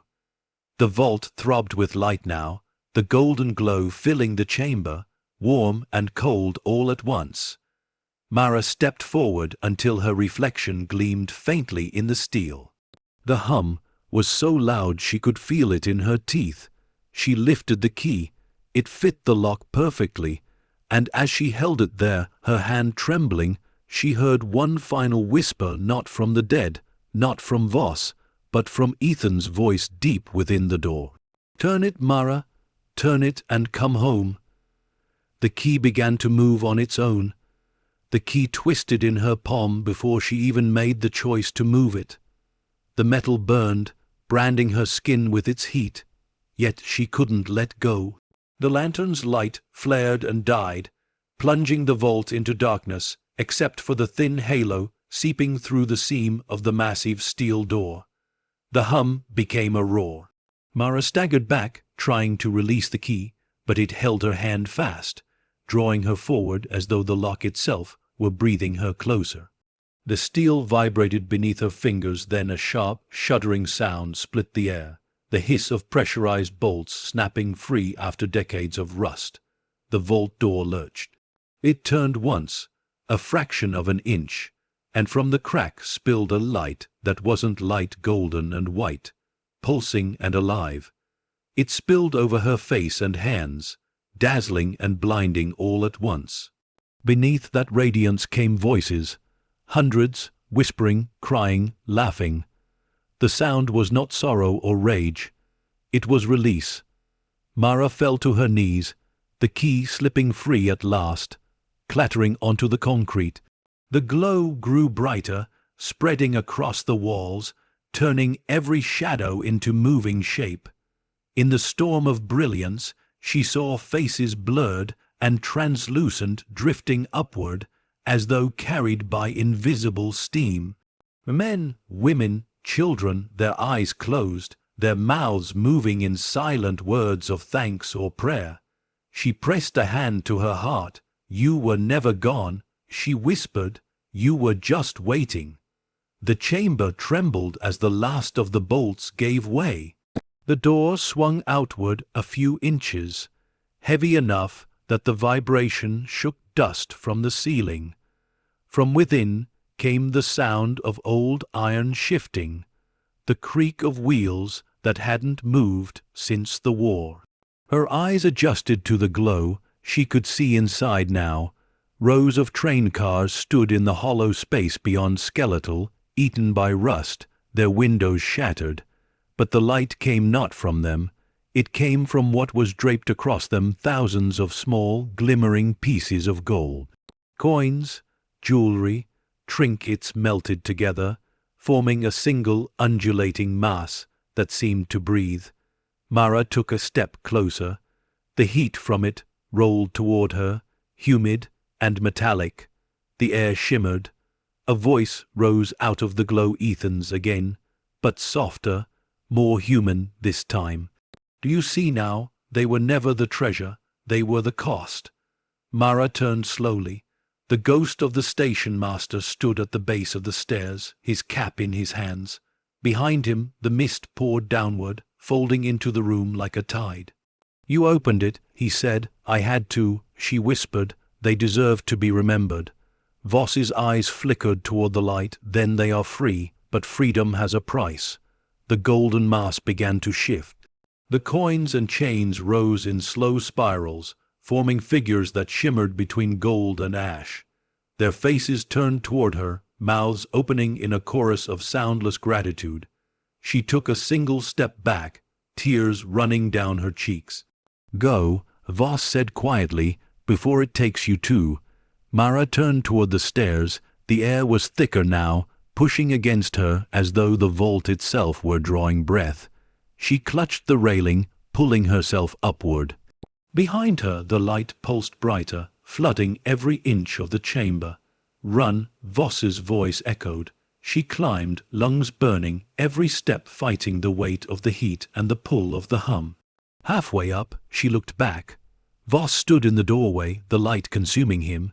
He met her eyes one last time, nodded once, and turned toward the open vault. His voice carried faintly through the roar. "Tell them the truth." The light exploded upward, a column of gold and white shooting through the stairwell, chasing her to the surface. Mara burst through the opening into the main hall, gasping. The station itself was trembling, windows rattling, rails vibrating, dust falling in sheets from the ceiling. Lily was there, crouched behind the benches, screaming for her mother. Mara scooped her up, pulling her close. "We have to go." The fog outside had turned into a blinding storm of light, sweeping through the yard, wrapping around the rusted trains like wind and flame. It didn't burn, it lifted, it carried. For the first time, the station sounded alive again. Through the broken doors, Mara saw shadows rising into the air, dozens of faint human shapes carried upward through the fog, dissolving into the sky. The hum grew softer, fading into a melody, a strange, distant hymn. Lily buried her face against her shoulder. "Are they angels, Mama?" Mara swallowed hard. "No, sweetheart," she whispered. "They're free." The ground gave one last shudder. Then the light receded, the tremor died, and silence fell. The station stood still again, broken, quiet and empty. Mara set Lily down and turned toward the opening to the stairwell. It was gone.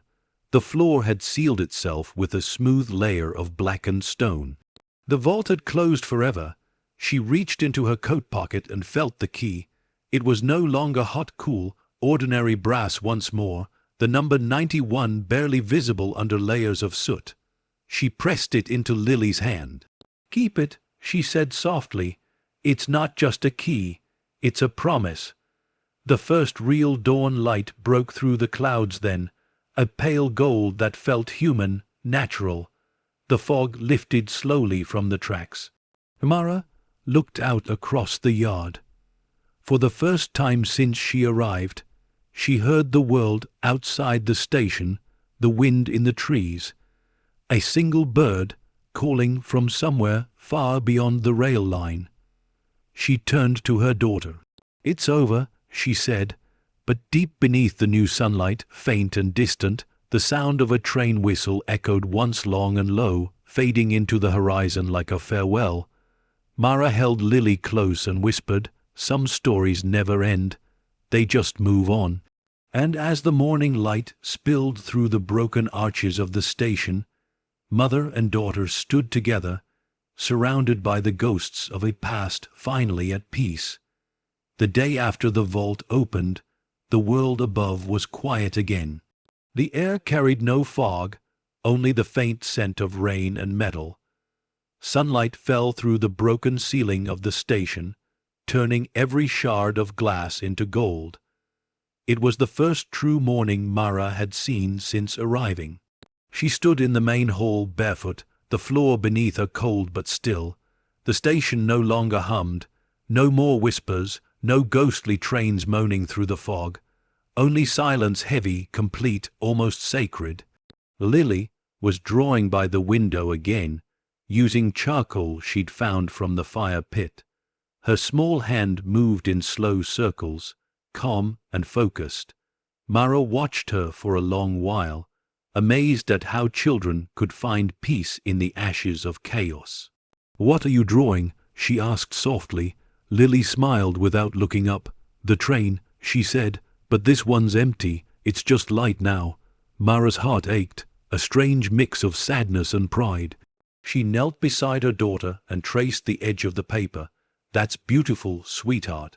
"It left," Lily said, her voice thoughtful. "They all left, but I think they said goodbye." Mara looked toward the tracks, now half covered in wild grass that hadn't been there yesterday. Time felt strange here, like something had broken and healed in the same breath. For the first time since she'd arrived, she wasn't afraid. The fear had been replaced by something quieter, the weight of knowing, the ache of understanding too much. She walked to the platform, the morning light soft against her face. The wind whispered through the arches, carrying the smell of earth and rust.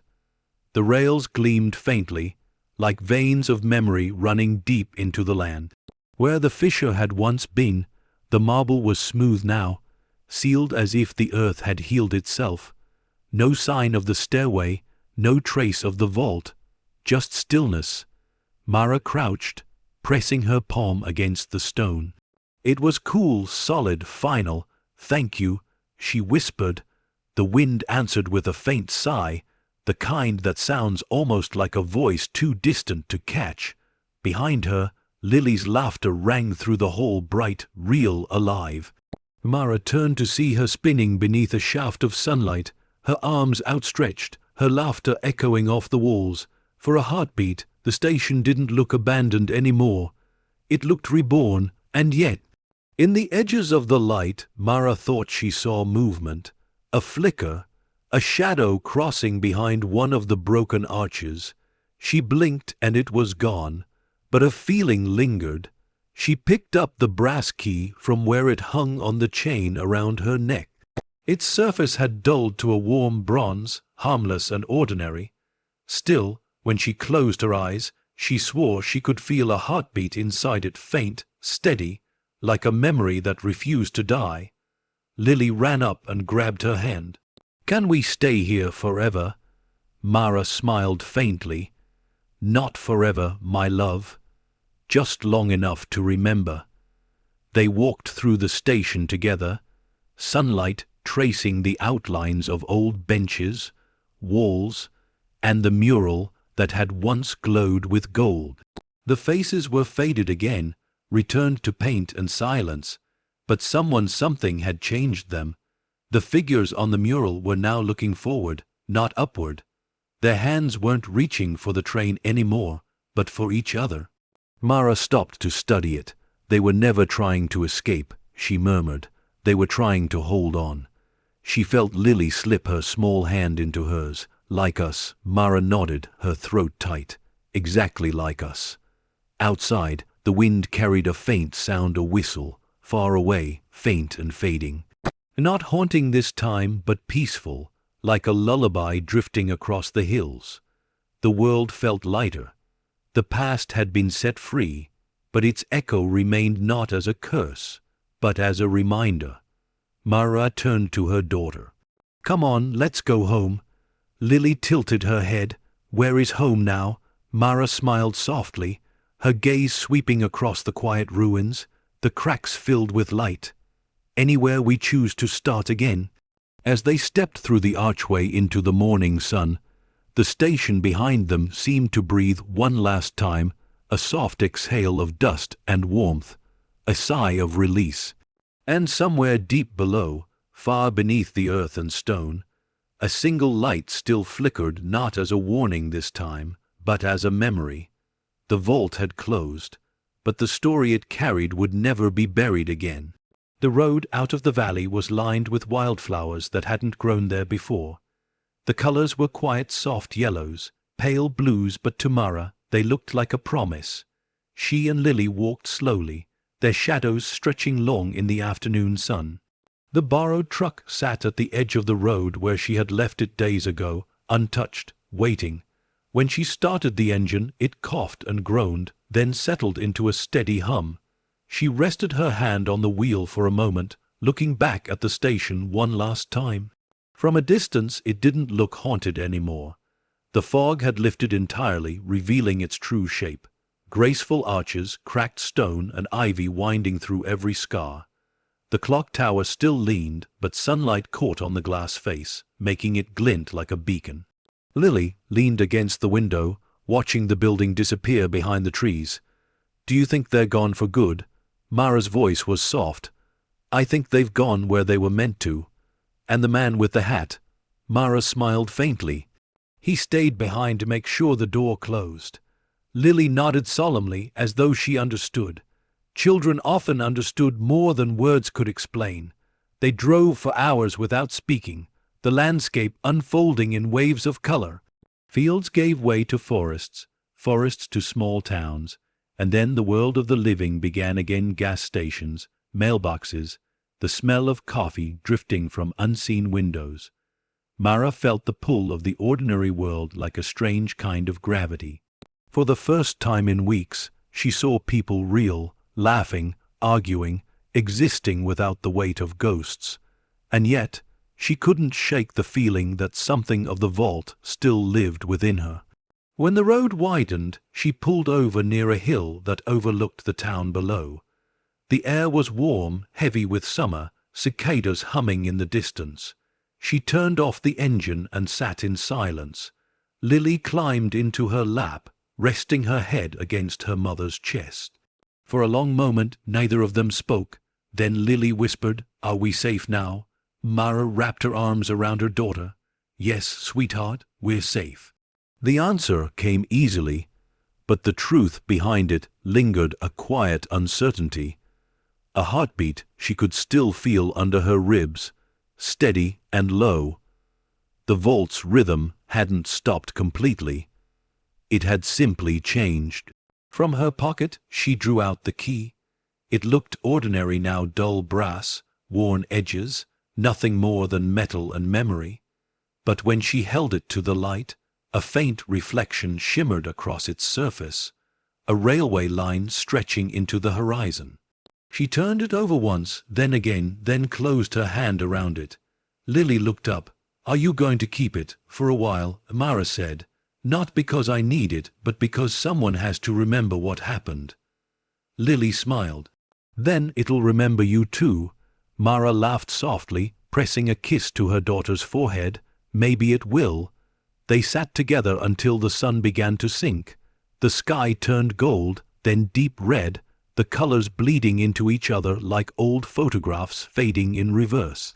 The first stars emerged above the valley, faint and shy. When Mara looked back toward the direction of the station, the horizon shimmered not with light, but with movement. For a second, she thought it was just the heat playing tricks. But then she heard it, The faint, distant sound of a train whistle, low and familiar, echoing across the hills. It wasn't mournful this time. It was gentle, like a farewell. Mara closed her eyes, letting the sound wash over her. In that moment, she realized it wasn't just the station that had been haunted. It was her by grief, by guilt, by the belief that her life had ended with the man she lost. The vault had been a mirror, reflecting everything buried inside her. And when it opened, when the light spilled out, it hadn't just freed the dead. It had freed her too. She turned the key one last time between her fingers, then leaned out the window and threw it into the tall grass beside the road. It vanished instantly, swallowed by the earth. Lily gasped. "You let it go." Mara smiled, eyes still on the fading horizon. "That's how you make peace with ghosts," she said softly. "You stop trying to keep them." The sound of the whistle faded, carried away by the wind. The valley grew quiet again. Mara started the engine, steering the truck down the hill toward the lights of the town, toward life, toward whatever came next. As they drove, the last trace of sunlight slipped behind the trees, and for the first time, the darkness didn't feel like an ending. It felt like rest, somewhere far behind them, deep under the earth where Vault 9 had once breathed. A single gear clicked into stillness, a sound so faint it could have been mistaken for a sigh. The story of the station had finally stopped moving. But for Mara and Lily, the journey was only beginning. The first few weeks after leaving the valley passed in a strange, quiet blur. The world felt softer, as if every sound came through a filter of distant rain. Mara rented a small apartment above a bakery in a nearby town, a place that smelled like yeast and morning, where no one knew her name, where the walls didn't whisper at night. She woke early each day, sometimes before the dawn, listening to the clatter of trays downstairs and the low hum of ovens firing to life. It was the hum that comforted her, most steady, earthly, familiar. Not like the heartbeat of the vault, not like the ghosts of machinery from beneath the earth. This sound was alive, human. Lily adapted quickly. Children always did. She made friends with the baker's daughter, spent afternoons drawing trains and birds in chalk on the sidewalk. When she laughed, it sounded like sunlight. Mara never tired of hearing it, and yet, some nights, she still woke to silence that felt too deep. The kind that pressed against her ears and made her reach instinctively for the empty space beside her bed, expecting to find Ethan's hand. It was always the same, that fleeting moment before memory settled back in. The nightmares came less often now, but when they did, they weren't about the vault, they were about light. A golden glow spilling down endless corridors, a door that always stood half open, and a voice calling her name not in warning, but in longing. She never told Lily about the dreams. One morning, about a month after their arrival, Mara sat by the kitchen window with a cup of coffee. The radio hummed softly in the background, an old song about home and distance. The newspaper on the counter caught her eye, a headline about a construction crew uncovering a sealed freight tunnel outside another forgotten depot miles away. Authorities claimed it was likely historical. Her hands tightened around the cup. The photo beneath the headline showed a familiar shape, a rusted railcar door, half open, light spilling from the darkness within. Mara folded the paper carefully, sliding it into the drawer. She didn't need to read more. That afternoon, she took Lily to the park. The sky was clear, the grass damp from a morning shower. Lily ran ahead, chasing a butterfly, her laughter echoing against the trees. Mara sat on the bench, watching, trying to anchor herself in the ordinary. But the peace that had settled over her these past weeks began to stir. She could feel it, the same subtle pull she'd felt back in the station. A thread connecting her to something unseen. It wasn't fear this time, it was awareness. "Mama," Lily called from the field. Look what I found. Mara stood and walked toward her. Lily knelt in the grass, holding something small in her palm. It glinted in the sunlight, a coin, gold, faintly tarnished. Mara's breath caught. The edges were worn smooth, but a faint engraving was still visible. Central Line Freight. Her throat tightened. She took the coin, turning it over in her hand. It was cold, impossibly cold. Lily smiled. It was buried right there. Maybe it's lucky. Mara forced a smile. Maybe it is. She slipped it into her coat pocket and hugged her daughter close, her heart pounding in her chest. That night, she placed the coin on the table and stared at it under the kitchen light. It didn't hum, didn't glow, it just sat there, quiet and ordinary, but something about it felt. Awake, she whispered to herself, "You're not done, are you?" Outside, a wind rose, soft but steady, carrying with it the faint, far-off sound of metal on metal, a train rolling through the night, though no lines ran anywhere near the town. Mara closed her eyes.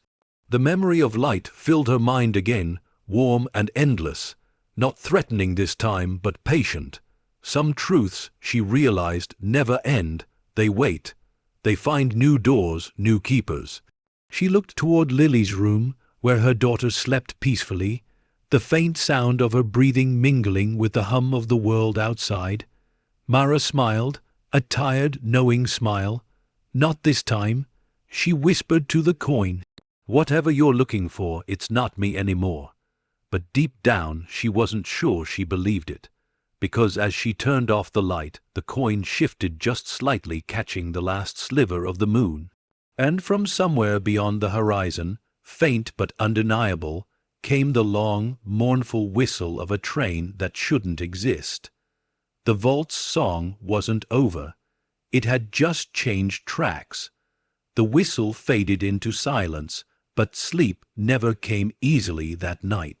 Mara lay awake long after the house fell quiet, the steady rhythm of the bakery's ovens below replaced by the slow ticking of the clock on her wall.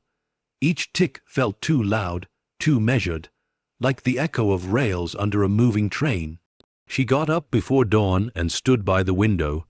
The street was still, the first faint blush of morning creeping between the rooftops. In the distance, the hills shimmered with fog, thin, harmless fog, the kind that belonged to the living world. And yet, as she stared at it, she swore she could hear something beneath the quiet, a faint vibration. She pressed her palm to the glass. Nothing, no hum, no pulse, just the chill of early morning. By the time the bakery opened, the air smelled of sugar and warm bread. Lily came down in her pajamas, rubbing her eyes. Mara smiled at her and poured milk into a mug, pretending nothing had changed.